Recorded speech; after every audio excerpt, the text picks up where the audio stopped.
বাংলাদেশের ইতিহাসে সবচেয়ে বড় বিদ্যুৎ প্রকল্প এখন বাস্তব।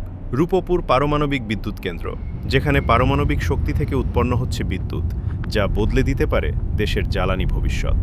এখানে ইউরেনিয়াম পরমাণু বিভাজনের মাধ্যমে তাপ তৈরি হয়। সেই তাপ বাষ্পে রূপ নেয় আর ঘুরিয়ে দেয় টারবাইন, যেখান থেকে আসে বিদ্যুৎ।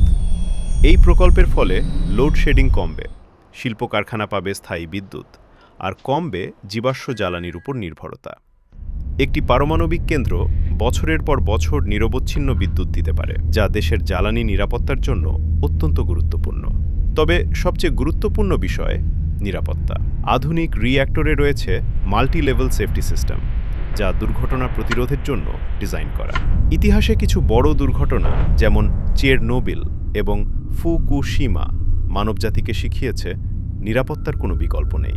যদি বড় ধরনের দুর্ঘটনা ঘটে, তাহলে তেজস্ক্রিয়তা আশেপাশের পরিবেশ, কৃষি, পানি এবং মানুষের স্বাস্থ্যে দীর্ঘমেয়াদী প্রভাব ফেলতে পারে। এই কারণেই প্রতিটি সিস্টেম বারবার পরীক্ষা করা হয়, যাতে কোনো ঝুঁকি বাস্তবে পরিণত না হয়। এই প্রকল্পের পেছনে রয়েছে বাংলাদেশি এবং আন্তর্জাতিক বিশেষজ্ঞদের কঠোর পরিশ্রম। পারমাণবিক শক্তি বাংলাদেশকে নিয়ে যেতে পারে এক নতুন জ্বালানি যুগে। শক্তি যত বড়, দায়িত্বও তত বড়। রূপপুর শুধু একটি বিদ্যুৎ কেন্দ্র নয়, এটা বাংলাদেশের ভবিষ্যতের এক বড় পরীক্ষা।